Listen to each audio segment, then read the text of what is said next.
Assalamualaikum warahmatullahi wabarakatuh. Berjumpa lagi dengan saya Dr. Hewan Zairan Arifin pada channel Dr. Hewan Zai.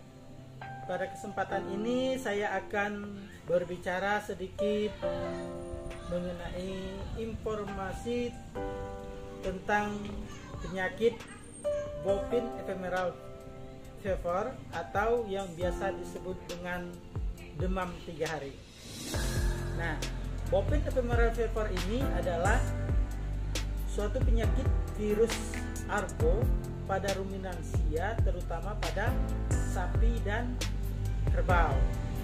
Penyebab dari bovine ephemeral fever ini adalah virus bovine ephemeral fever yang tergolong dalam genus Ephemerovirus, famili Rhabdoviridae.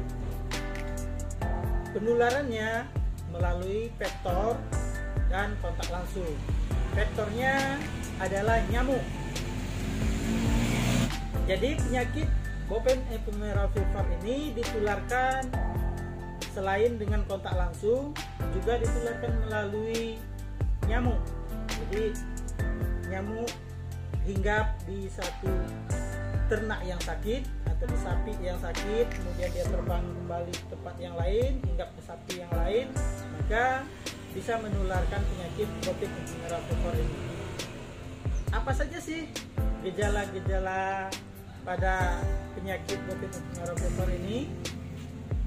Yang pertama itu karena dia sakit, jadi sapinya lemah, kemudian kurang bersemangat, tidak mau makan, kemudian demam.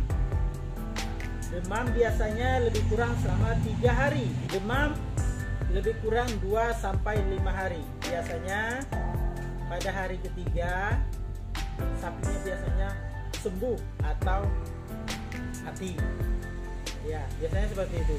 Makanya sering disebut dengan nama demam 3 hari atau bovine ephemeral fever. Kemudian tanda yang berikutnya, tanda keempat adalah terjadinya kekakuan ataupun kelumpuhan pada kaki. Biasanya diawali dari kaki belakang. Jadi kakinya kaku sehingga dia tidak bisa berdiri, tidur saja. Kemudian ternaknya mau berendam terus. Iya, mau minum terus. Kenapa? Ya karena ternaknya ini tadi memang demam. Kemudian adanya leleran pada hidung atau adanya ingus ya. Nah, bagaimana sih mengetahui sapi demam ataupun kerbau yang demam? Caranya dengan cara pemeriksaan menggunakan alat dan melihat perubahan yang terjadi. Nah, jika untuk di lapangan, cara yang paling gampang adalah melihat perubahan yang terjadi. Apa yang dilihat? Yang dilihat adalah cermin hidung. Cermin hidungnya nampak kering, tidak adanya keringat atau butiran-butiran keringat di hidung. Jadi kalau cermin hidung dari sapi ataupun kerbau itu kering, menandakan suhu tubuhnya naik atau disebut dengan demam. Bovine ephemeral fever ini sangat bergantung dengan terjadinya perubahan iklim. Kenapa? Dengan adanya perubahan iklim, maka jumlah populasi dari vektornya, yaitu nyamuk, akan meningkat. Dia meningkat saat terjadinya kenaikan suhu dan terjadinya kelembapan. Jika nyamuk dalam keadaan banyak ataupun populasi nyamuknya meningkat,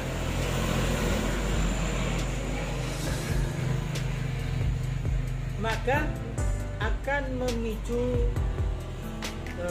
berkembangnya ataupun memicu terjadinya penularan bovine ephemeral fever. Ya. Pada saat perubahan iklim seperti suhu dan kelembapan yang meningkat, juga menyebabkan terjadinya mutasi materi genetik dari agen patogen. Selain itu juga akan menyebabkan kondisi tubuh ternak itu akan menurun, ya kurang fit. Jadi dengan kondisi tubuh yang kurang fit, segala macam penyakit gampang masuk. Segala macam penyakit gampang masuk. Bagaimana pencegahan dari penyakit Bovemara fever ini? Pencegahan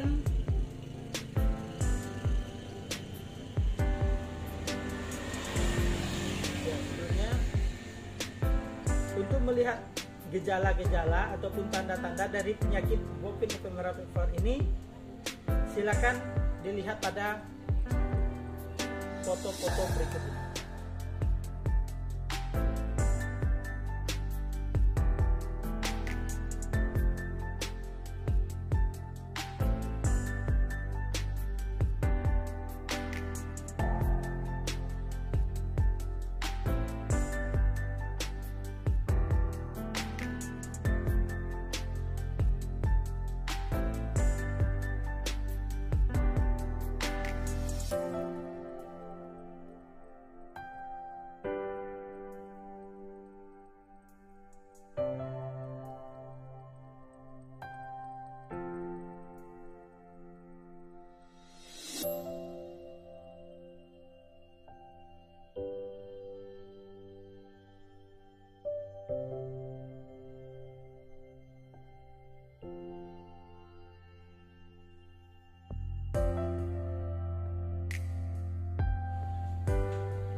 Itulah tadi beberapa foto-foto sebagai tanda-tanda ataupun gejala dari penyakit Bovemara fever.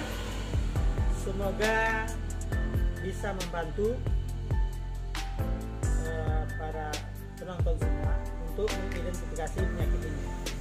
Nah, selanjutnya bagaimana supaya ternak kita tidak terjangkit oleh penyakit ini?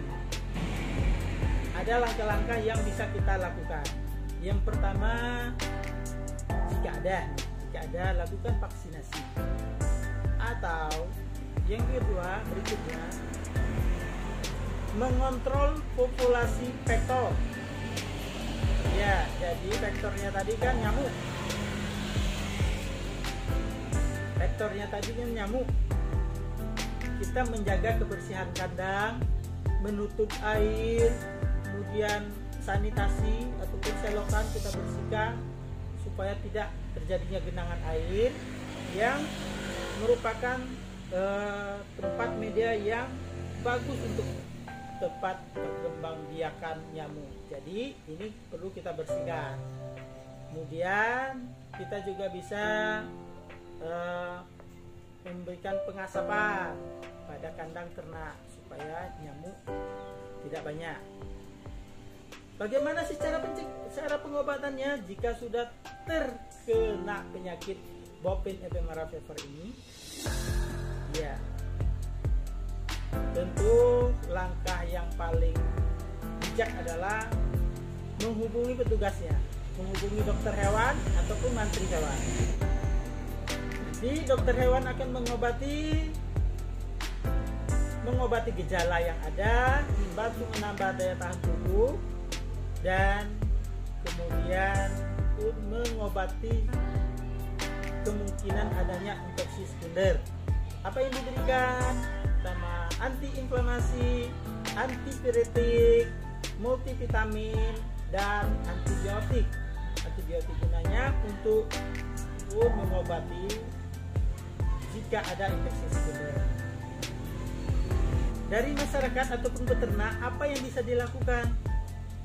Nah, jika ada nampak sapinya itu sudah menampakkan gejala demam dengan tanda cermin hidungnya yang kering tadi, sapinya loyo, kurang mau makan, sebelum dokter hewan sampai ataupun petugas sampai untuk mengobati, mungkin ada beberapa hal yang bisa dilakukan sementara ya, misalnya mencoba menurunkan suhu tubuh ternak dengan cara memberi minum yang banyak, kemudian menambah daya tahan tubuh atau kekuatan tubuhnya, dan menambah selera makannya dengan cara memberi air minum dicampur dengan gula merah dan garam. Oke, hati-hati dengan komplikasi karena penyakit ini biasanya sering sekali terjadi komplikasi dengan penyakit ngorok atau septicemia epizootica dengan tanda-tanda terjadinya hipersalivasi, terlalu banyak air liur yang keluar ya. Jadi perlu diperhatikan, jika terjadinya komplikasi tentu pengobatannya pun harus lebih komplit ya, disesuaikan dengan komplikasinya. Misalnya komplikasi dengan ngorok ini tadi, maka diberikan obat untuk ngorok, antibiotik yang bisa membunuh bakteri penyebab ngorok, yaitu Pasteurella, bakteri gram negatif. Oke, terima kasih pada semua yang telah menonton.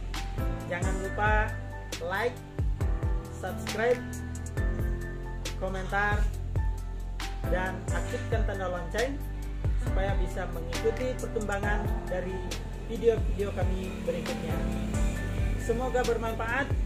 Assalamualaikum warahmatullahi wabarakatuh.